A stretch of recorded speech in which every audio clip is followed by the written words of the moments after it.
Bertemu kembali di Tahun Baharu 2023, rentasan berita edisi 1282, saya Zawaz Yusof dan antara paparan utama. Selamat membina Iltizam Baharu Rakyat Malaysia. Apabila ahli kabinet bekerja dalam satu pasukan. Siapa sebenarnya yang mempromosi Islamofobia? Jom kembali kepada rahmatan lil alamin.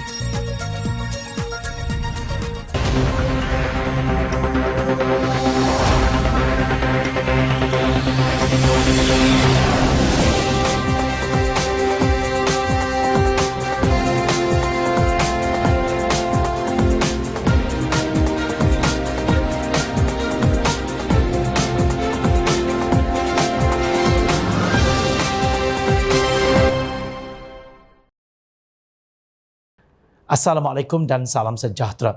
Tahun ini Malaysia secara rasmi menyambut ambang Tahun Baharu berbeza daripada tahun-tahun sebelumnya. Tidak terdengar ledakan bunga api yang disertai dengan percikannya yang berwarna-warni di angkasa. Perdana Menteri Datuk Seri Anwar Ibrahim menyambut kedatangan tahun 2023 bersama para jemaah di Masjid Putra Putrajaya untuk menunaikan solat hajat dan bacaan Yasin sempena program munajat ambang Tahun Baharu kali ini.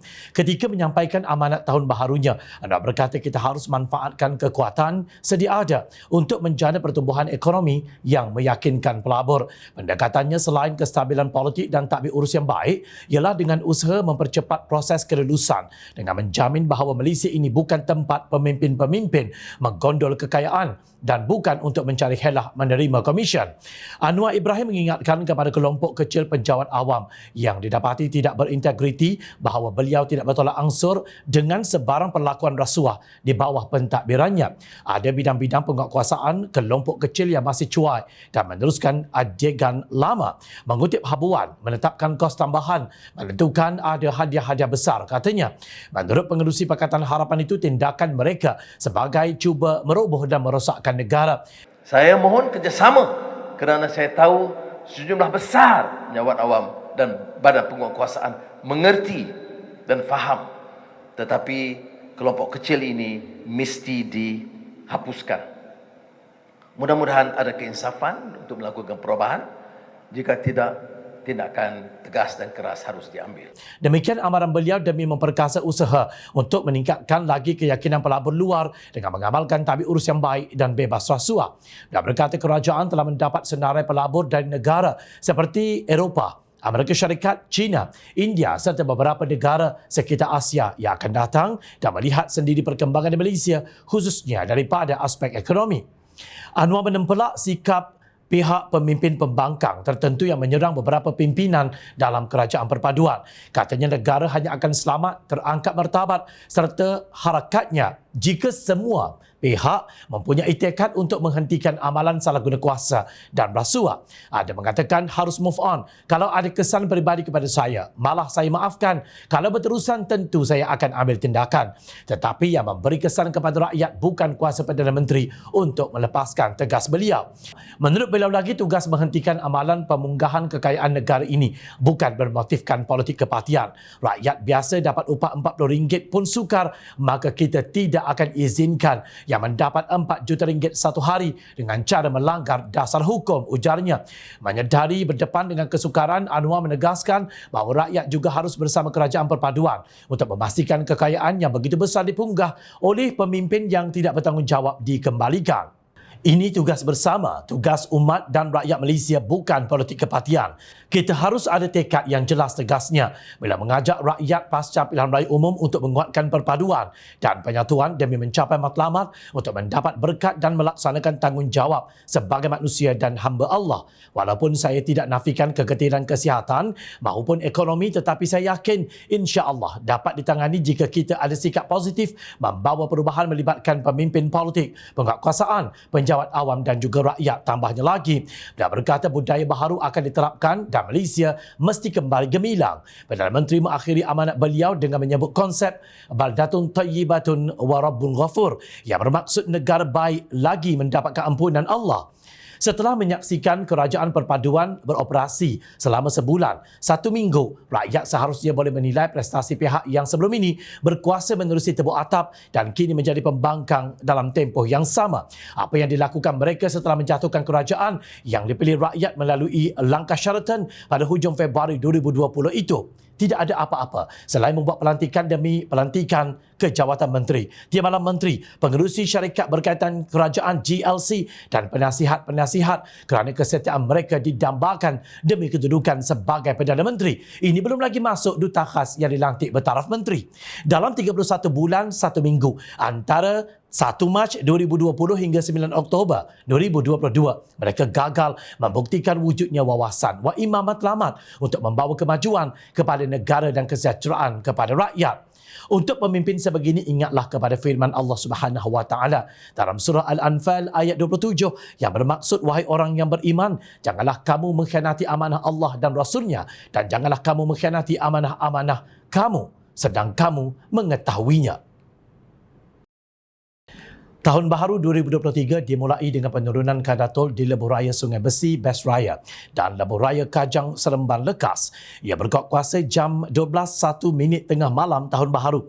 Berita baik ini diumumkan oleh Menteri Kerja Raya Datuk Seri Alexander Nantalinggit. Sebagai sebuah kerajaan yang prihatin akan beban yang ditanggung oleh pengguna, maka kerajaan dengan sokongan dan persetujuan syarikat konsesi Lebuh Raya bertol di bawah kendalian kumpulan IGM Corporation Berhad, iaitu Lebuh Raya Sungai Besi Best Raya dan Lebuh Raya Kajang Seremban Lekas telah bersetuju untuk menurunkan kadar tol berkuat kuasa mulai 1 Januari 2023. Persetujuan ini adalah selaras dengan keputusan Jemaah Menteri yang dibuat pada 21 Disember lalu. Penurunan kadar tol ini juga merupakan sebahagian daripada persetujuan penyusunan semula struktur dan kadar tol bagi kedua-dua lebuh raya ini yang diputuskan oleh pihak kerajaan. Demikian tegas Alexander dalam satu kenyataan. Kita menyaksikan penurunan kadar tol sebanyak 15 sen bagi kenderaan kelas 1 melalui Plaza Tol Lok Yu dan Mines arah utara selatan. Manakala kadar tol bagi kenderaan kelas 1 dikurangkan daripada 0.1811 sen per kilometer kepada 0.1666 sen per kilometer bagi lebuh raya lekas untuk sistem tol tertutup, dan kadar tol kekal seperti sedia ada bagi sistem tol terbuka iaitu di Plaza Tol Ampangan. Kadar tol yang dikutip pada masa ini adalah sebanyak RM2. Maknanya sekarang pengguna kenderaan kelas 1 yang menggunakan keseluruhan lebuh raya lekas membayar RM7.80 sehala berbanding RM8.30 sebelum ini. Bagaimana keputusan ini boleh dibuat oleh kerajaan yang berusia sebulan lebih berbanding dengan kerajaan tebuk atap selama 32 bulan 2 minggu? Alexander sebelum ini memegang jawatan sebagai Menteri Perdagangan Dalam Negeri dan Hal Ehwal Pengguna semasa era kerajaan PNBN. Beliau ketika itu dikecam hebat kerana gagal mengawal harga barangan yang terus-menerus melonjak naik. Jom Channel pernah menyuarakan pandangan bahawa Alexander tidak akan dapat menangani masalah kenaikan harga barang kalau bekerja secara silo tanpa kolaborasi dengan kementerian lain seperti pertanian dan industri makanan, perdagangan antarabangsa dan industri dan hal ehwal ekonomi. Namun hari ini Bahtera Kerajaan Perpaduan yakni Jemaah Menteri bekerja dalam satu pasukan di bawah kemudi nakhodanya Datuk Seri Anwar Ibrahim, maka keputusan boleh dibuat dengan pantas demi kesejahteraan rakyat. Hari ini Alexander boleh mencatatkan penurunan kadar tol walaupun tidak besar, ia tetap satu kejayaan bagi beliau dalam menerajui kementeriannya.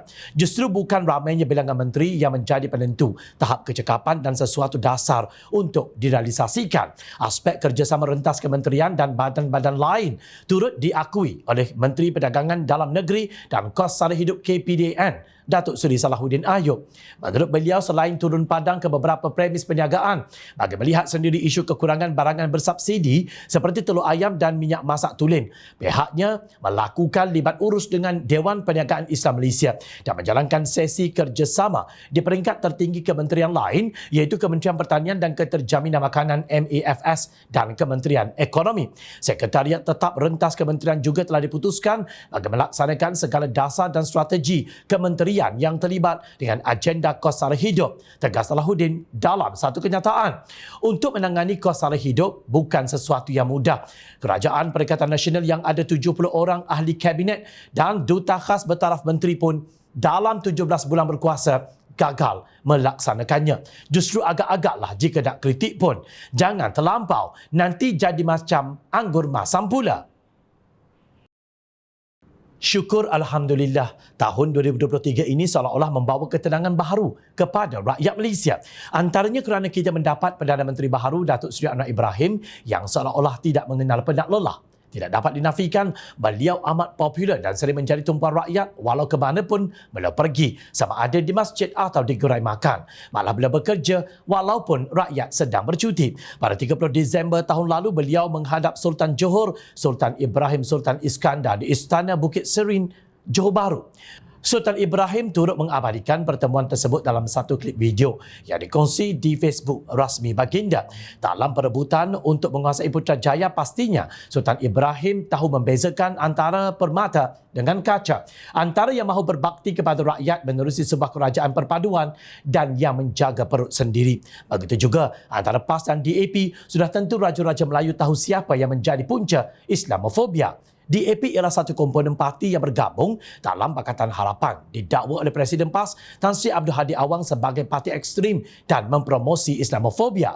Dakwaan DAP, anti-Islam dan komunis yang dicanang sebelum pilihan raya umum ke-15 berterusan sehingga ke hari ini. Ini setelah Anwar dilantik sebagai Perdana Menteri untuk menerajui kerajaan perpaduan. Sedangkan Sultan Johor sebelum ini telah berkenan menerima menghadap Setiausaha Agung DAP Anthony Locke pada 16 Disember tahun lalu. Sehari sebelum itu, pada Khamis 15 Disember, beliau telah menghadap Sultan Perak, Paduka Seri Sultan Nazri Muizzuddin Shah di Istana Cangkat, Kuala Lumpur. Kemudian pada 28 Disember 2022, beliau diperkenan oleh Yang di-Pertuan Agong untuk menghadap baginda di Istana Negara. Adakah tuanku Raja-Raja Melayu yang berkuasa atas agama Islam negeri-negeri di bawah pemerintahan baginda masing-masing akan menyokong Anwar sebagai Perdana Menteri Malaysia jika dalam kerajaan itu ada yang mempromosi Islamofobia? Hakikatnya yang mempromosikan Islamofobia ialah pihak yang menakut-nakutkan pengundi bahawa kononnya mengundi Pakatan Harapan dan Barisan Nasional masuk neraka. Salah siapa Perikatan Nasional tersingkir?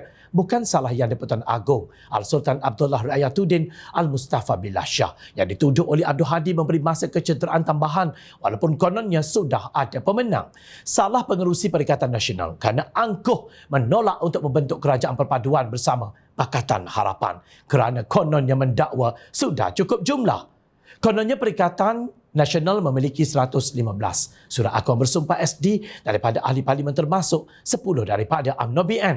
Sedangkan 10 ahli parlimen UMNO BN itu tidak sah kerana bercanggah dengan undang-undang anti lompat yang diluruskan dan digazet sebelum pilihan raya umum ke-15. Justru marilah kita move on. Biarlah Abdul Hadi terus meroyan dengan halusinasi kerajaan perpaduan ini, pembentukannya sebagai di luar tabi'i. Kerana kita tahu pihak yang di luar tabi'i itu ialah kerajaan tebuk atap yang merampas mandat rakyat yang diberikan kepada Pakatan Harapan melalui pilihan raya umum ke-14 yang lalu. Kelakarnya, sekali lagi selepas pilihan raya umum ke-15, mereka cuba merampas kuasa daripada pihak yang mendapat kerusi terbanyak dengan dakwaan kononnya sudah mendapat jumlah yang mencukupi untuk membentuk kerajaan persekutuan. Sambil diratip naratif mereka mendapat sokongan majoriti Melayu Islam. Alangkah malunya negara ini di zaman milenium. Masih ada pemimpin yang mengapi-apikan kebencian kaum. Jom China tanya, adakah anak-anak gadis kalian hari ini pergi sekolah dipaksa membuka tudung dan memakai skirt? Sultan Perak Sultan Nazri Muizzuddin Shah semasa istiadat pembukaan rasmi tahun pertama Dewan Negeri Perak ke-15 pada Selasa 20 Disember lalu dengan tegas menitahkan bahawa tindakan tegas lagi segera wajib diambil untuk menghentikan aktiviti mana-mana pihak sama ada secara ucapan atau perbuatan yang meracuni fikiran dan membakar emosi rakyat dengan mengeksploitasi isu-isu agama dan kaum. Bumi ini tidak boleh dibenarkan untuk disemai dengan rumpai beracun yang boleh membunuh pohon perpaduan. Titah baginda, pendekatan rahmatan lil alamin yang boleh dipraktikkan oleh Kerajaan Pakatan Harapan pada Mei 2018 sehingga Februari 2020 turut mendapat perhatian Sultan Nazrin. Islam hendaklah dilihat sifatnya sebagai rahmatan lil alamin, iaitu rahmah bagi ke seluruh alam. Tita baginda, anak almarhum Datuk Fadil Noor yang pernah menerajui PAS sebagai presidennya, Muhammad Faiz Fazil, menjelaskan maksud pendekatan itu dengan tepat dalam bahasa yang sangat sopan. Sungguh pun Melayu adalah bangsa asal dan golongan majoriti dalam negara ini. Namun hak bangsa lain harus dihormati seperti mana yang termaktub di dalam Perlembagaan Persekutuan dan dituntut agama Islam bertunjangkan agenda rahmatan lil alamin. Keunikan kepelbagaian ini perlu dirangkumkan untuk bersama membina kemajuan negara. Setiap bangsa dalam negara ini saling perlu memerlukan. Seharusnya apabila kita boleh ke sekolah yang sama, makan di warung yang sama, kita juga boleh berkongsi pentas politik dan teraju kerajaan yang sama. Katanya, dalam kenyataan sempena menyambut Tahun Baharu 2023. Demikian indahnya Islam yang digambarkan oleh pimpinan Pakatan Harapan. Justru amanah ditubuhkan pada 16 September 2015 bagi membawa mesej kasih sayang dalam Islam yang tenggelam di sebalik jeritan puak Khawarij yang mengkafirkan sesama Muslim. Dua orang bekas ulama PAS, Datuk Seri Haji Ahmad Awang, memegang jawatan utama sebagai penasihat umum Parti Baharu itu, dan Datuk Wira Abdul Ghani Samsudin sebagai timbalannya. Anak-anak bekas Mursyidul Am dan Presiden PAS turut berhijrah untuk memimpin parti politik baharu mereka. Ini termasuk Muhammad Faiz dan Datuk Seri Mujahid Yusof, anak kepada bekas Mursyidul Am dan Presiden PAS Haji Yusof Haji Abdullah Ar-Rawi.